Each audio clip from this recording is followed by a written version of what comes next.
Good morning, Sylvia. It's day one of our adventure.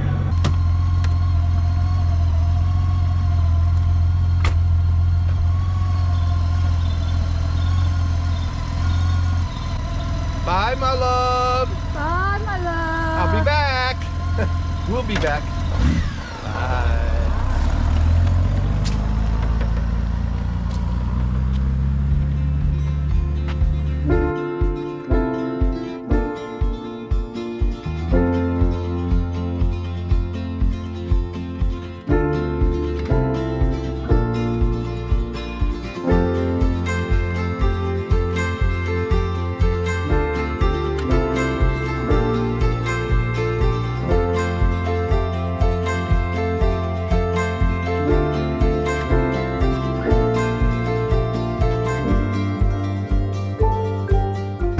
Sylvia and I are on another grand adventure.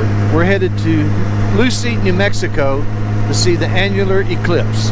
Laurie wanted to come with us, but she has some family dynamics that prevents her from leaving home for more than 4 or 5 days at a time right now.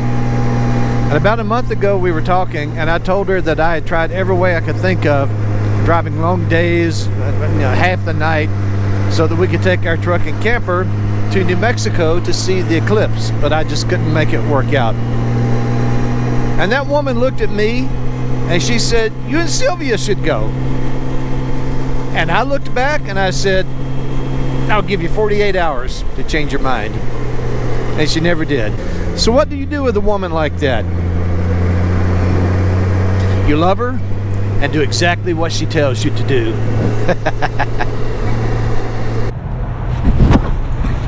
Good morning, Sylvia.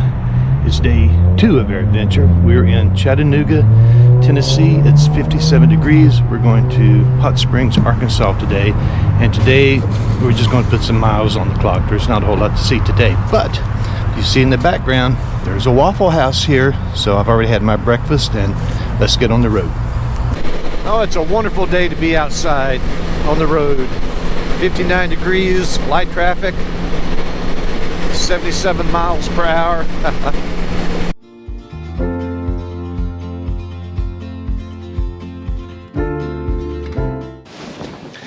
Good morning, Sylvia. Today we're going to ride a scenic byway along a mountain ridge and end up in Ada, Oklahoma. We're in Hot Springs, Arkansas, and it's a national park, and it was first protected in 1832, a long time ago. And it's been a resort for many years. People would come here, of course, to bathe in the springs. And so it's very built up, very developed, and I doubt that I can even find a place to park where I can look at anything. But I thought I'd take a quick drive through. Yeah, here's some fountains fed by the springs, and I can't even park, no place to park. So I think we're just going to blow through this, although it would be fun to walk around a little bit if I could find a place to park, because all these houses, buildings on my right are bathhouses. But I don't think it's meant to be today. And any national park area that has a wax museum and an amusement park is usually not some place that I want to spend a lot of time in. Sylvia and I were cruising down US 70 in Arkansas, and I saw a sign that said Indian Monument. So I took a detour. It's actually kind of a cool little spot. There's quite a bit of history here. DeSoto, 1541. Here DeSoto reached his most westward point in the United States.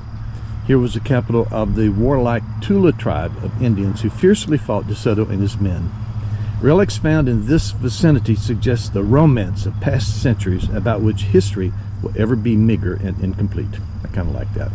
And to connect it to a little bit of current history, this bronze restoration of the Cato Gap Indian statue was dedicated in 1980 by Bill Clinton, governor of Arkansas, and replaces the concrete and copper original which was brought to Cato Gap in 1937.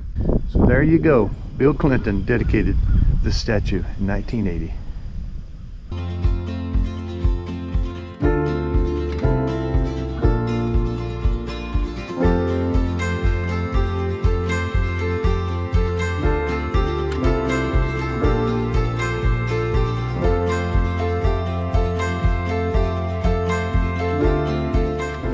Pioneer Cemetery back in the woods here, and I never pass up a chance to see a good cemetery. This one looks a little bit rough, and as usual, most of the headstones are just field stones, no inscriptions, except for this guy, Bill Hepley, 1866-1952.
Well, that's rather unexpected. Closed 10/11/23, 8 to 4 p.m. And what day is today? I bet it's the 11th. October 11th, 8 to 4 p.m. Road closed. Well, how about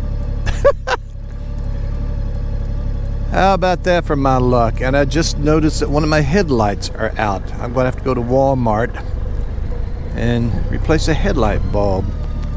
I wonder what they're doing. Well, it doesn't matter. I got to go another way.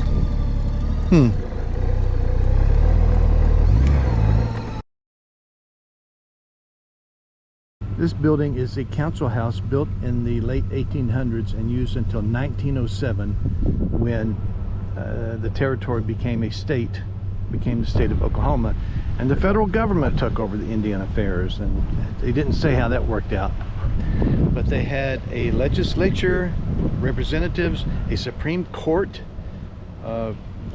Inside there's a very nice courtroom. They had a government, and then, like I said, 1907, all this got dissolved. They lived in Alabama, Mississippi, maybe a little bit of Louisiana, and were forced to move west into this part of Oklahoma. And they also call it the Trail of Tears. And 12,000 people were moved from 1830 to 1833. Of course, about a third of them died. Between 1,800 and 4,000 of them died, and the government obtained a net profit of $3 million by keeping travel expenses so lethally low. Anyway, I'm happy that I stopped. I learned a little bit. Now this is funny. My GPS said that there's a Conoco gas station right here. I don't see anything. Could it be a station? No. No, there's no one at home. Oh my goodness. There goes another Conoco. Oh, what a day. So now it's 25 miles to the Choctaw Travel Plaza, and I'm about 1/8 of a tank. Will I make it? We'll have to wait and see. Well, I made it to the Choctaw Casino, Travel Plaza, truck stop, gas station, etc. I had half a gallon left. That's not too bad. That was, still had 15-20 miles left, plus my gallon in reserve that I carry in my side bag. So that wasn't too bad. Now get out of here without getting killed.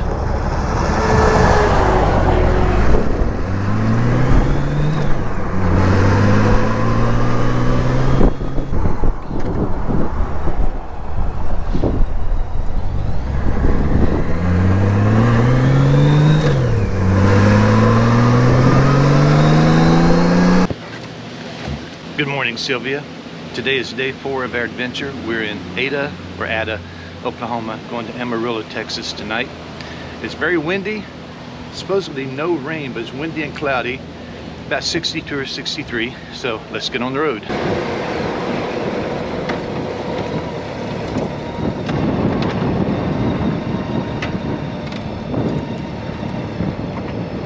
Oh, what a beautiful day. I'm in central Oklahoma, not far from Fort Sill in Lawton, Oklahoma.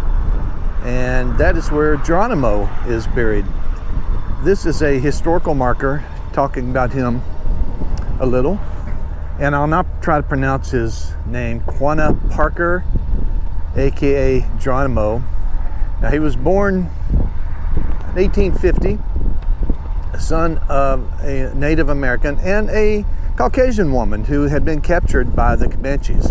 A born leader, he bridged the gap between his people's culture and the federal government. He went to Washington several times to negotiate political and economic issues. And in 1889, he built Star House, a 10-room, 2-story home 10 miles northeast of this site for his wives, children, and anyone seeking help. He was buried in 1911 at Post Oak Mission, 7 miles northeast of here, and then in 1957 reburied at Fort Sill. I don't know why he was moved. If you watch my videos from a couple of years ago, I actually visited Fort Sill, and I have video and photos of his grave site there on the fort. And there are a number, actually there's a separate Comanche cemetery at the fort also. This is a monument to the Great Western Cattle Trail that started down in Texas, went up to Oklahoma, into Kansas, and all the way into Nebraska. And it says it operated from 1876 to 1895, and it actually started after Geronimo and his Comanches surrendered in 1875 at Fort Sill. The cowboys drove millions of longhorns over the prairie. So the Indian tribes in Oklahoma, which was now Indian territory, offered passage through their lands for beef. And many of the experiences that we call the Wild West that captured the interests of the world evolved here on the Great Western Cattle Trail. Well, Sylvia, we need to get on the road. We've got to be in Amarillo tonight. And another military plane taking off. I wonder if this has got anything to do with what's going on in Israel right now, in the Middle East. Great Western Trail. Oops, being held up by the train. This might be time to have a little snack.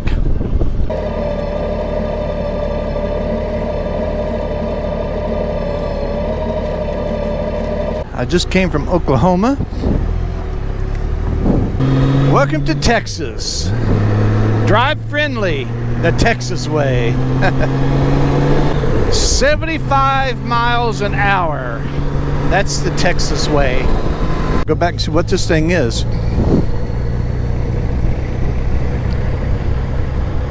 If possible, make a U-turn. Well, I gotta be nosy. What is that thing? Is that a windmill? Wind tower. Wind tower body? Base. Okay, that's what I thought. Wow. That's huge. Yeah, that's the biggest piece. All right, have a good day. The biggest piece, it's the base of a wind tower. Holy cow. It makes its own trailer. They connect to the front and rear, and the tube is the trailer. That's interesting to me. I had to make a U-turn and go back and find out what that thing was. Anyway, now you know. So here's a sculpture dedicated to Geronimo and a Charles Goodnight.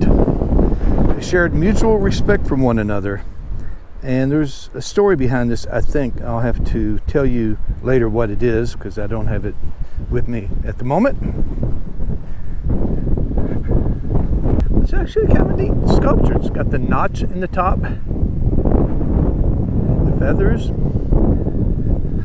And his name, the sculptor, is Charles Smith. Quanah Parker Trail 2011, number 56. I wonder how many he did. I parked Sylvia in the shade for a moment so she wouldn't get hot. It's 93 degrees. I thought it was going to be cool out here in October, mid-October. Shoot, it's hot. Here's another one of those sculptures commemorating Geronimo and Charles Goodnight.